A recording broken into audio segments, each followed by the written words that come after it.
سلام تعني هابلي كورات فتوات تخطاتلتي مدب سابوين تايمس لمون كم تلموده نسعد زحرنا لكم حاصرتن وانا ونزلنا مزيناتات حزنا لكم مسنا لنا نسنا مكتالكم نعدم فلما عند نتاتهم نبقم كنبل ابومبر ودب حزباويان حرنه تግራይ دكتور دبرጽዮን ገብረሚካኤል حزز صحافو وسان ዝተፋለ ደብዳቤ بسفيحنا نبقم كنبلنا بفላይ ድማ ስርዓት ብልጽግና ዝኸደ ዘሎ ጭካነ ዝተመልኦ መንገዲ ዘቃልሕ ደብዳቤ እዩ ክሰምዕ ወዝግባ ሓበሬታና እዩ بريزيدنت إساياس أفورقي قدمي حيد الدقائق ترر زبالة ملقت حليفولهم اتا بريزيدنت انتاي بله آب مدلاونا كترخبوا ويخم إيتوبيا بأنفة الدبلوماسي أفقود دابر بحر تقورز نبرت من قصقاس تعاوي تكتب الدحر مقلاس نابت تكبارو من قصقاس كمز تسقاقرت تغيس اللهم عزرارا بستفحال مقلاس إيتوبيا ون آب مدلاونا كترخبوا ويخم بتمساسالي منقس إيتوبيا بقبس إتخبب كوز عينتو ترعنا قريبو له انتاي بله آب مدلاونا ترخبوه كالي حابريتان أيوم لايك كومنت شير سبسكرايب مقبار كي تزنقعون ببزلخمو سنة يسقان حيتك برلنا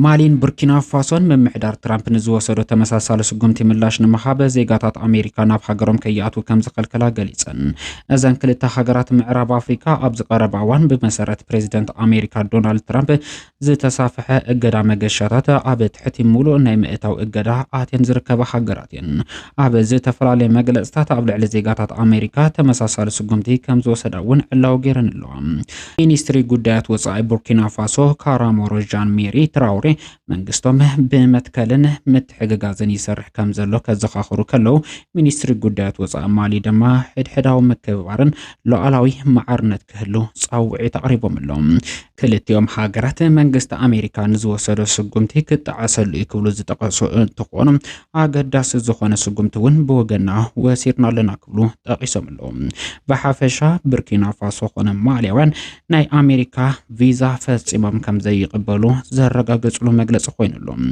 از وسانه مالين بوركينا فاسون غوروبيت هاجر نيجر ابلع الزيغاتات امريكا تمساسالي اقدا مغشا دحر مغبره اوشت حيدت معلتاته زتوسد سقمت كون كيلهم اذن ثلاثه هاجرات بوتحدراو علوا منغستم سلطان بزتقصصرو وتحدراوان عزز تزمر هاجرات مخونن زفلطيوم ኢትዮጵያ ኣብ ጉዳይ ኣፍ ደገ ትገብሮ ዘላ መንቀሳቐስና በተግባራውነቱ ነመስጋር ኣብ ዘኽእል ደረጃ ከም ዝበጽሐት ሚኒስትሪ ጉዳያት ወጻኢ ኢትዮጵያ ዶክተር ጌዲዮን ጢሞቴዎስ ገሊጹ እቲ ሚኒስትሪ ጉዳያት ወጻኢ ኢትዮጵያ ዝኾነ ዶክተር ጌዲዮን ጢሞቴዎስ ትማሊ 21 ታህሳስ 2018 ዓ.ም በአቆጣጠር ገዝ ኣብ ቤት ምክሪ ተወከልቲ ህዝቢ ኢትዮጵያ ቀሪቡ ኣብ ዘሓቦ ሰፍሕ ዝበለ ርእይቶ እዩ ሻድሻይ ስሩዕ ጉባኤ ባይቶ ተወከልቲ ህዝቢ ኢትዮጵያ ኣብ ጉዳይ በር ባሕሪ ኣመልኪቶም ነቲ ሚኒስትሪ ጉዳያት ወጻኢ حتو زقربولن تخون نزقرب حتو ملس زحابة مينستر قدات وصائم بعنفة الدبلوماسي زي تقبرو قال ستات نابعاو تسقاقيرو ميم كبل قليسولو باللجاتات زرعنا لقال ساكيدنا انا كبل زقلسات مينستر قدات وصائم هذه ناب تقبراو نتنا مسقاقار نسرح لنا كبل تقيسولو ات تقبر بينا من قدي كخون قنه ات مينستر قدات وصائم بقلسي كقلسو اي تراين بقالي وقندما منقستي إثيوبيا ابت حتى كبايات قبل كساريبو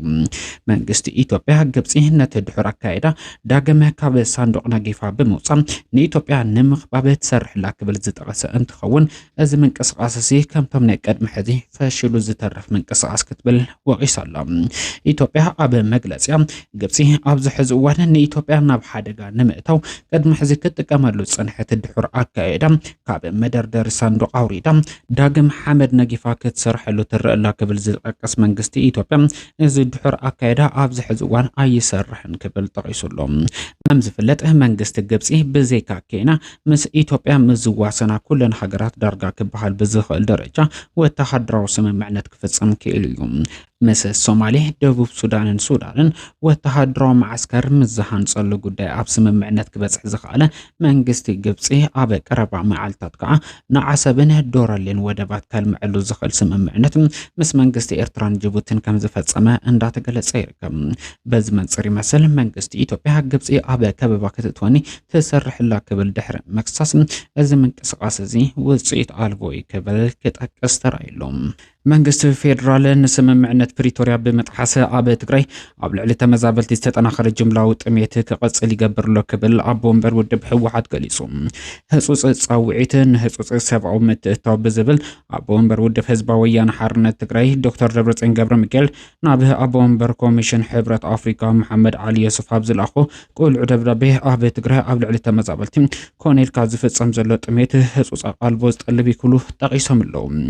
ኣብ ትግራይ ዝርከባ ማእኸላት ተመዛበልቲ ሕጻጽ ሽረ ዓድዋ ቢዓዴ ዓዲግራት መቐለ ወዘተ ብኣማይታ ሽሓት ዝቑጸሩ ሰባት ራብዓይ ዓንቀጽ ስምምዕነት ፕሪቶሪያ ብምጥሓስ ስርዓታዊ ጥሜት የጋጥሞም ኣሎ ክብል እዩ እቲ ኣቦ ወንበር ዝጠቅስ። ብጥሜት ኣካላቶም ማሲኑን ተዳኺሙን ዓጽሚ ዝተረፉ ወገናትና ግቡእ ሕክምና ዝተሓረሞም ቁስሎም ኣደዳ ጽንጽያ ዝተቓልዐ ዜጋታት ብዙሓት ምዃኖም ከም ሰዓቤኑ ድማ ህፃናት ብዕሸሎም ኣረጋውያን በብሰሙን ህይወቶም ይስእኑ ኣለዉ ዝበሉ ዶክተር ደብረጽዮን ገብረሚካኤል እዚ ድማ ኣብ ስምምዕነት ፕሪቶሪያ ዓንቀጽ 4 ዝተፈረመ ነጥቢ እቲ ስምምዕነት ዝጥሕስ ምዃኑ ገሊጹ ኣሎ። ሕዚ እውን መንግስቲ ፌደራል ንስምምዕነት ፕሪቶሪያ ብምጥሓስ ኣብ ትግራይ ኣብ ልዕሊ ተመዛበልቲ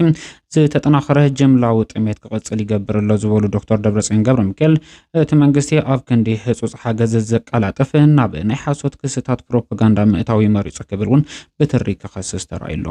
ታጊድ ትርጉም ዘለዎ ድጋፍ ክገብር ዘይከኣለ ኮሚሽን ምሕደራ ስጋኣት ሓደጋ ፌደራል ስቃይ ተመዛበልቲ ብዝኸፈ ኣብ ዘጋድድ ናይ ፕሮፓጋንዳዊ መግለጽታት እዩ ኣድሂቡ ዘሎ ዝበለ ዶክተር ደብረጽዮን ገብረሚካኤል ካብኡ ብዝገደደ ኣብ ልዕሊ ስቃይ ወገናትና ኣደንጊጾም ሓገዝ ንምግባር ኣብ ልዕሊ ዝተንቀሳቐሱ ነጠፍቲ ማሕበራዊ ሚድያ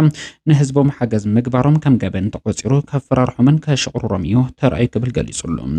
ብጥሜት ንዝተጎዱ ወገናት ሓገዝ ኣብ ልዕሊ ዘተኣኻኸቡ ፈጠርቲ ጽዕንቶ ቲክቶከራት ብምፍራሕ ንግዳያት ጥሜት ኢሉ ዘተኣኻኸብዎ ብዓሰርተታት ሚልዮን ብር ናብ ሒሳብ መንግስቲ ፌደራል ከኣቱ ተገዲዶም እዮም ክብል እውን ኣቦ ወንበር ውድብ ሕወሓት ዶክተር ደብረጽዮን ገብረሚካኤል ኣብቲ ዝጸሓፉ ደብዳቤ ኣዘኻኺሩሎም።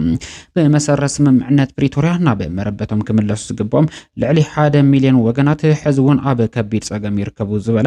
ኣቦ ወንበር ውድብ ህዝባዊ ወያነ ሓርነት ትግራይ ዶክተር ደብረጽዮን ገብረሚካኤል ነቲ ስምምዕነት ኣብ ምኽታም መንጎኛታት ዝነበሩ ኣካላት ብቁልጡፍ ፍሉይ ኣቓልቦ ክህብሉ ጻውዒት ኣቕሪቡሎም። ዶክተር ደብረጽዮን ገብረሚካኤል ኣብ ደብዳቤኦም ህጹጽ ሰብኣዊ ተበጻሕነት ክህሉ ጉዳይ ዝወሃቡ ረድኤታትን ተበጻሕነትን ነጻ ምርመራ ክካየድ መንግስቲ ፌደራል ዘካየዶ ዘሎ ገደብ ምትእኻብ ገንዘብ ዜጋታትን ዲያስፖራ ተበግሶ ሓገዛት ገበናዊ ምግባር ከብቅዕ ህዝባዊ ተሓታትነት ክረጋገጽ ብድምሩ ስምምዕነት ፕሪቶሪያ ብምሉእነት ብምትግባር ቁልጡፍ ስጉምትታት ዘድልዮም ጉዳያት ክትግበሩ ኣብቲ ዝለኣኹ ደብዳቤ ጠቒሱሎም። ብምቕጻል ፕሬዚደንት ኢሳያስ ኣፈወርቂ ብምኽንያት ሓድሽ ዓመት 2026 ናብ ዘሕለፎ መልእኽቲ ክነስክረኩም ንዛዝሞ ዘለና ዓመት ብደረጃ ዞባና ዝሰፍሐ ጎደበናን ዓለምናን ንሰላምን ርግኣትን ሓበራዊ ልምዓት ጎስጓሳት ዝፈታተኑ ዝተሓላለኹ ክስተታት ዝተጋሃደሉ እዩ ነይሩ ክብሉ ጠቒሶም ኣለዉ። ኣብ ከምዚ ዝኣመሰለ ከቢድ ቅልውላዋት ዝዓብለሉ ሃዋህው ህዝብን መንግስትን ኤርትራ ከም ወትሩ ንኩሉ ክስተታትን ብድሆታትን ልቦናን ዓቕልን ተጻዋራይነትን ዓጢቆም ክምክትዎ ሃገራዊ ርግኣትን ሉዓላውነትን ከውሕሱ ምስ ኩሎም ማሕለኻታት ድማ ተልእኾ ሃገራዊ ልምዓት ከሰላስሉ በቂዖም ክብል ጠቒሱሎም። ኣብ ዓመተ 2026 እዚ ሕላጎት እዚ ብዝያዳ ደሚቑ ገስጋስ ህንፀትን ልምዓትን ሃገር ብዝሓለየ ናሃሪ ክቕጽል ሰናይ ትምኒተይ እናገለጽኩም ንመላእ ህዝቢ ኤርትራ ኣብ ውሽጥን ኣብ ደገን ዘሎ ንጀግና ሓይሊ ምክልኻል ሃገረይ ዮሃና ሩሑስ ሓድሽ ዓመትን ልደትን ክብል ይፈቱ ክብል ፕሬዚደንት ኢሳያስ ኣፈወርቂ ኣብ ዘሕለፎ መልእኽቲ ጠቒሱሎም።